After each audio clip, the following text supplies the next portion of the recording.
Best tripper/escort stories? I was at a place in Vegas on my buddy's bachelor party. Play it against Sam's if I remember correctly. My buddy got hungry and ordered up a stack of flapjacks. He's eating them, happy as a pig in shoot. So I order him up a lap dance, telling the tripper he had a fantasy of getting a lap dance while eating pancakes. Well, she goes over and starts dancing on him, and he keeps eating away. She takes the fork away and eats some pancake, then starts rubbing pancakes on her teeth and having him lick syrup off of them. She then sets the pancakes to the side so she can get on his lap. He immediately slams his fists on the table and screams more pancakes. She goes back to barely dancing and just feeding him pancakes for 3 songs. It was epic. I was living on Curacao. They had one trip joint that had both male and female dancers. For a while it was Monday nights at the Crazy Horse. We would get about 50 people from the office to show up. We are having a great time, then at about 10 p.m. all the male trippers just up and leave. I see all the girls in our party with hands on face and elbows on the table just staring at a dark empty stage. The guys on the other hand were enjoying the ladies and the shower. I felt bad for the girls, so in my drunken state I jumped up on the stage and did my best routine. Now I was about 6 feet 3 inches 145 pounds. Not a tripper physique, but the ladies went nuts. I had to climb up a tree that was on stage to get away from them before they tore off all of my clothes. When I was finished I had my gitch and about $20 stuffed in them. Moral of the story: drunk honey girls are dangerous. I have only been to a trip club 3 times in my life. The last time I went was in Atlanta, GA. Every trip club I've ever been to was topless, nothing too crazy. Just tease, lap dances and the champagne room.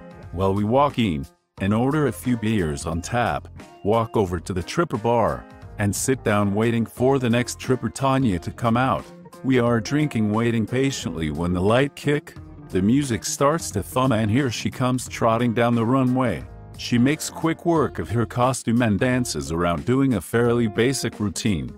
Hanging upside down on a tripper pole, she removes her top and throws it to a bouncer. She then descends and walks across the stage to where we are sitting and removes her bottoms to now be totally naked. My friend freaked out and jumped up to tip her, so she quickly turned around and bent over to get the money placed in her left leg strap.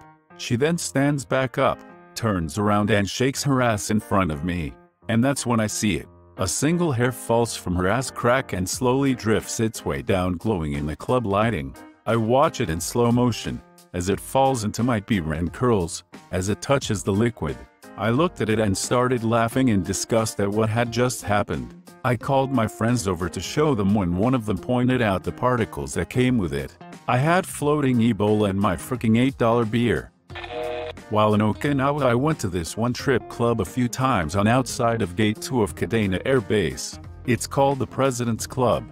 They have a woman there, about 60 years old now, that can put a peeled banana up her pussy and then squeezes out and cut it into 3 equally sized pieces. She can throw these pieces at you with a quick hip thrust. One of these pieces came sliding across this long table my fiancé and I were sitting at and stopped right in the middle of our drinks. Some guys will get on stage and eat the banana as she drops it in their mouths. Same woman can also squat on a stack of quarters, about $15 worth, and drop out any amount, $2, $3.50.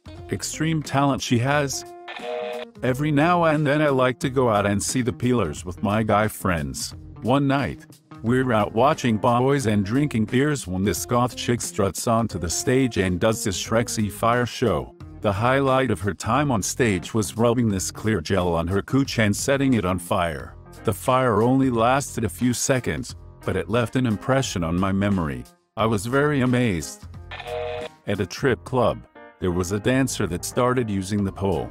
So, she climbed the pole and did one of those hold with your legs while leaning back pose.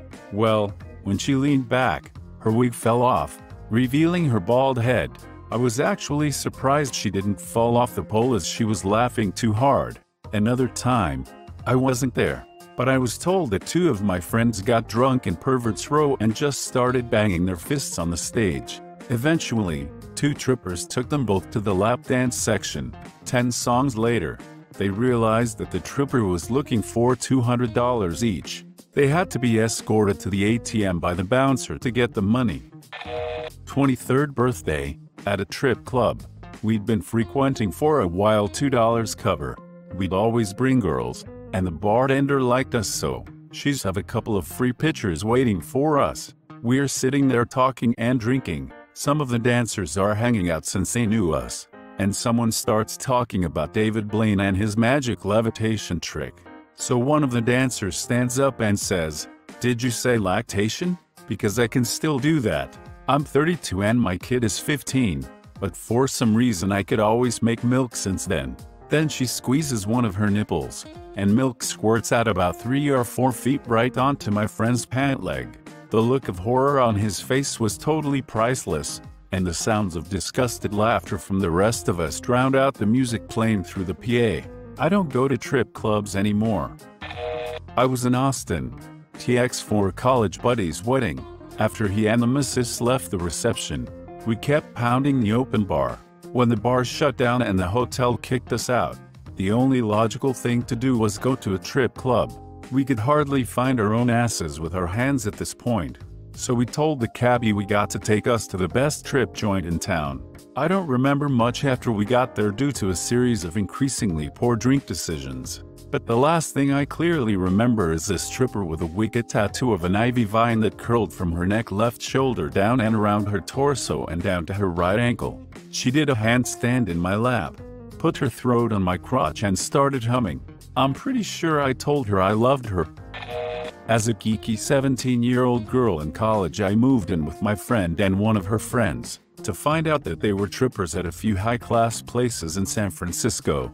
Some of my favorite memories: they daily walked around naked and asked me to lotion them before they went to work. Finding myself in the doghouse for innocently replying "that's nice" when at 9 a.m. on Saturday, fully dressed from the night before. They told me that they had smoked heroin the night before. Apparently they would have never done that on purpose. We regularly went to the grocery store, stocked up on hundreds of dollars of groceries, and paid with giant tripper wads of $1 bills, joining them on stage one night for a 3-way hot oil wrestling match. Some of the best fun of my life. So many stories to remember. Sigh. My friend had never been to a strip club before. We were going to a concert and showed up a little early. There was a strip club close to the venue, so I told him we had to take his first trip to see strippers. We went in and sat down right in front of the stage. This chick comes out, takes her top off and starts shaking her boobs right in front of my friend. For some reason, he found this funny and started laughing. The tripper stands up, gets very serious and says, Ho, shut off the music." The place goes quiet. You think this is freaking funny? Well, I'm gonna go in the back and get my pimp and we will see if he thinks this is freaking funny. The tripper walks off to the back. I grab my friend and we get out of there. He stopped laughing by this point.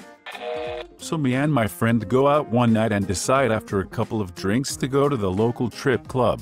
We are two reasonable good-looking guys in expensive clothing and arrive in a very expensive car. So as soon as we walk in, we see that the place is dead, but a good number of dancers are there, so they descend on us a pack of predators on fresh meat. He pick out a really hot short girl and buys a dance for himself. The girl starts hanging out with us and she's pretty damn cool. So after a few drinks she asks us if she can take her break with us, and we of course say yes. She goes into the back and gets a bowl of Easy Mac and sits there with us bare-ass naked and starts eating it there at the table. For some reason this takes all the sexuality out of the evening for me and makes me see the absurdity of the whole thing. I haven't been to a strip club since. Was a driver for an escort agency. One day driving to Eco Park to do a show. Me and another driver are waiting outside and we get a beep on our two-way. That is a distress call for "get us out of here." So it's me and another driver going in to get these girls out, and we see about 15 gangsters all drunk, and they were very upset that there was a knock on the door. When it opens, there I am saying the girls had to go. The girls jumped off the couch and ran toward the door. So now that they are out, we explained to the guys that they crossed the line and we can't have that at all. the other driver and I go back to our own cars, and all of a sudden the other driver gets a rock thrown through his window. We get out of Dodge safely. I feel for the people who have scary jobs. Was having a really shooty day and decided to stop by a strip club on the way home. It was a Tuesday. I walked in, and the place was pretty slow, but the girls were decent. Over the course of an hour I spent about $18 on a beer and tipping a couple girls. Then, a girl who was really cute came over and talked to me. She was truly, decently nice. I got a dance for $20. It was awesome. I left in a great mood and it totally turned my week around. Plus I got to have my face in multiple pretty girls' booze. Well worth $38. I had a Ford Escort. After I wrecked it into a guardrail, I used Tripper to remove some of the paint before I bondoed the dent. So there I was, in an Austrian whorehouse. The captain had been talking about this place all the way across the Atlantic. At this point I had had about 9 gossers, thanks to the hotel bar, so things weren't exactly working as solidly as usual. After turning down $90 B jobs from a row of mediocre-looking African immigrants, I stumbled back to see my captain talking to a beautiful Austrian blonde. "Hey," I shouted, "can I have this one?" "Haha, sure man, she's all yours." Up I go to the second floor, hand in hand with this girl. "Douche, shower?" she asks. There is a shower in the corner of the room. I oblige. Onto the bed I go and she begins going down on me. Through a condom, I feel nothing, though I'm sporting a reasonably good chub. She says something in German. I answer in English. She begins getting irritated. After 15 minutes I pull the condom and give her a wink. She rolls her eyes and continues for about 10 seconds and looks at the time on her phone. She says something cute in German then walks off. So there I am, spread eagle naked as the day I was born, all alone in a room in an Austrian whorehouse. So I do what any red-blooded American would do and try to finish the job. As I'm doing this, guess who walks in?